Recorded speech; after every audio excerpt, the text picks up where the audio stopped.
Hello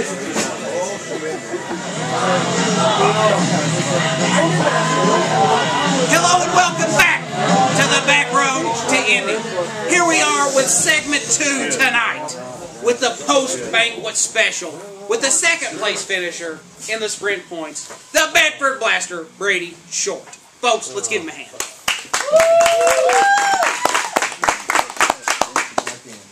Now, Mr. Short, it's a true honor to have you here on the couch tonight, here on the south side of Bloomington. I know it's a long haul for you, but we're just happy for you to be here. Yeah, you know, thanks for having me. There's probably a few people in here that doesn't like me in here, but I really didn't care. I was going to come down here and do this anyways.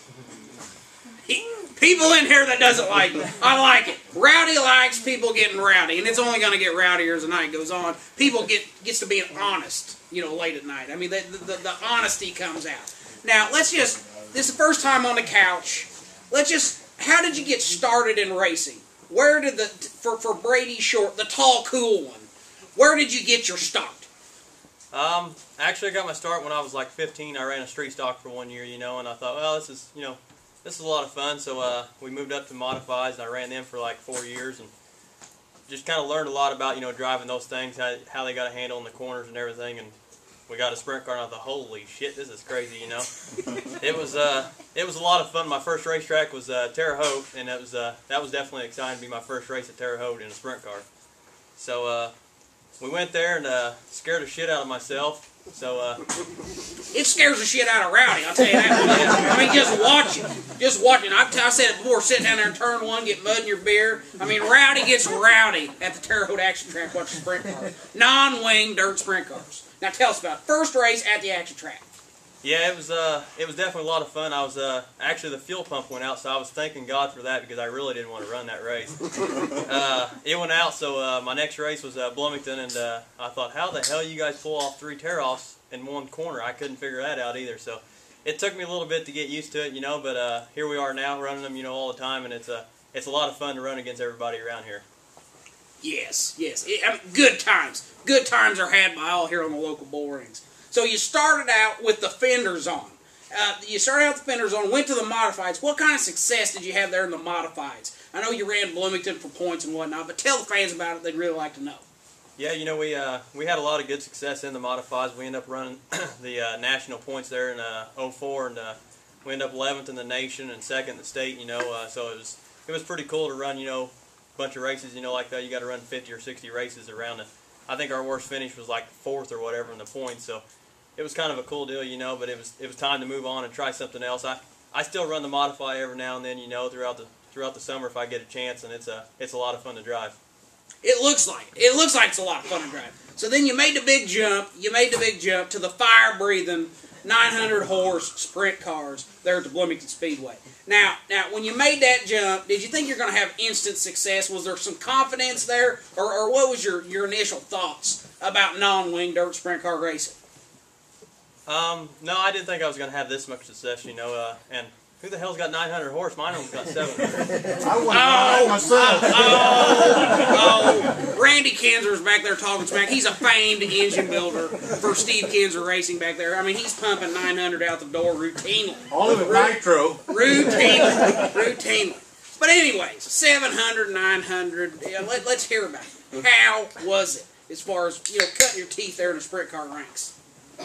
He just said something about nitro. I always keep hearing I have traction control, so is that not like nitro or what? Rowdy has heard that in the pits. I mean, people's always yelling, Short's got traction control. Short's got traction control. Now, it's either one or the other. You got a real smooth foot or you got traction control. Which one is it? Actually, my feet are kind of rough. I haven't put lotion on for a while, so I'm not for sure. I'm still trying to look for the traction control, but I hope one day I do find it.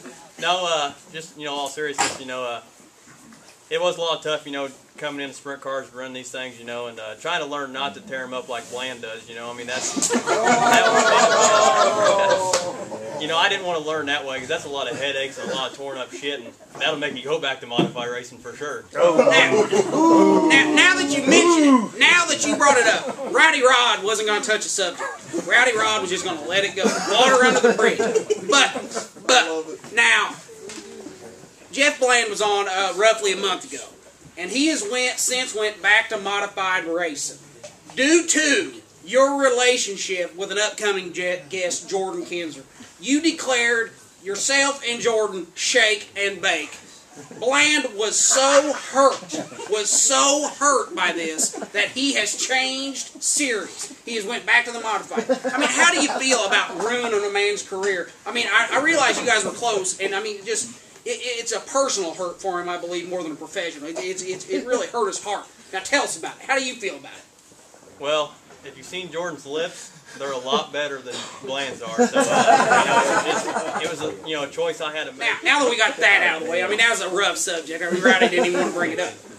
So you finished second in the points this year. I know second is a feat, but it's gotta hurt you inside. Leading going into the last race. I mean, people talk about the banquet tonight, how close the battle was. Really, all you had to do was start, and you win the thing. And then the thing grenades taking the checkered flag.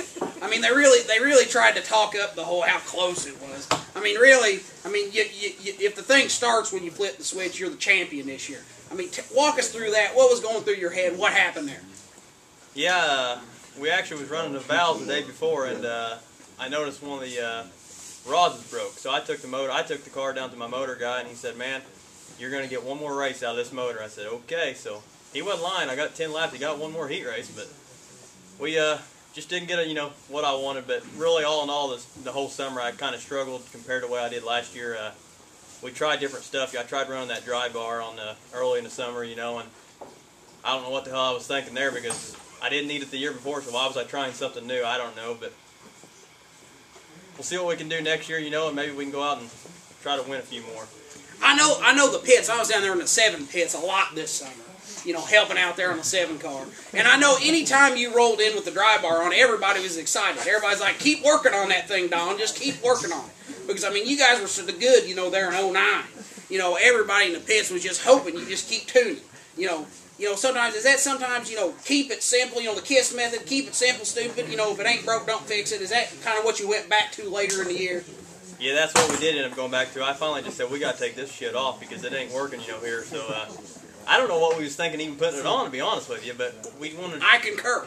we wanted to try something else. Hell, I thought 6 wins the year before was good enough, but apparently Dad wanted more, so that's what we was going to do, and it ended up not working. Now, when we're on the subject of your father here, I know he's a huge supporter of racing, here in the local area. Now, a father-son race team is an interesting concept because, I mean, your family, you love each other, but there's always some good tussles in the pit area. I mean, tell us about you and your dad's relationship. It's not all, bright stars, bright lights, in victory lane. Everybody's hugging and kissing and everybody's out there, excited. Now, you, on the bad days, how's the relationship? How do you guys work together? How's that work? A lot of things thrown at me over the years. We have a lot of, issues. He's fired me probably, 10 times in the past 4 years, so... you keep getting rehired, though? Oh, yeah, just a couple weeks later, we don't talk for a little bit, and then we'll end up back at the racetrack again, so it's always been good, but actually here in the last 2 years, we haven't actually had a little argument of nothing, so it's been pretty good so far. Winning races, heals a lot of things. I mean, there's not a lot of arguments when you're standing in victory lane. How many wins did you have there in 2010, Brady? I had 9 sprint cars and 1 modified. Wow. 1 modified win. Where's that at? Was that here in Indiana? Where's that at? It was actually down in Florida at East Bay. I was actually running third with like 2 to go, and I was going to take third. I was excited about it. The top 2 guys spun each other out, and there I went past them, so I got kind of lucky on that. There you go. Now, before we get on to your 2011 predictions, I know you've had an illness. There was a rumor circulating that this illness, the only reason for it was a weight advantage for next year. I've heard you lost 25 pounds. Dad was tired of shaving weight off the race car, so they slipped you some whatever, and you've just been dropping weight left and right. Now, is there any truth to this rumor? There might actually be. I'm not for sure he has been slipping me something, but I didn't know what it was exactly, but it could be true. It could be true. Well, you look lean, mean, fight machine, ready to go. Now, we've covered that. What's going on in 2011? Give us the predictions. What's happening? I predict some good things. I think Jordan, he's actually going to win like 3 or 4 this year. 3 or 4? I didn't say features. I'm just saying 3 or 4 something. It could be B mains. Hell, I don't know. He's gonna win 3 or 4 something. I can see it. I mean, he's got to be Cal Naughton. You got to be Ricky Bobby. I mean, because you're just up here just gathering in all the spotlight, saying he's going to win 3 or 4. You're going to win the rest of them as far as that goes. What's the prediction for 2011? For myself? For yourself. I really want to win 15. 15. 15 in the state of Indiana. That'll get you halfway to being John Stanbro. Yeah, halfway. And halfway to that dickhead's pretty close, isn't it? Halfway, 15 wins is an accomplishment in the state of Indiana. I mean, if you win one race, I mean, it's a feat, with the competition that we run with. Now, Brady, you've been, an absolute dynamite interview. Is there anything you'd like to close with? Let the fans know about Brady Short in the upcoming season, or something personal, the personal side of the story. Tell us about it. I don't know if anybody here really wants to hear about my personal side, so I'll just say that hopefully next year, I go out and we run Bloomington again like we did this year, and compete with everybody here and have a little fun. And if we get in each other, who cares? We'll forget about next week and we'll race again and see what happens. If everyone gets a couple wins here and there, it's going to be pretty cool. Yes, yes. Folks, it's been a dynamite interview. Let's give this man a round of applause.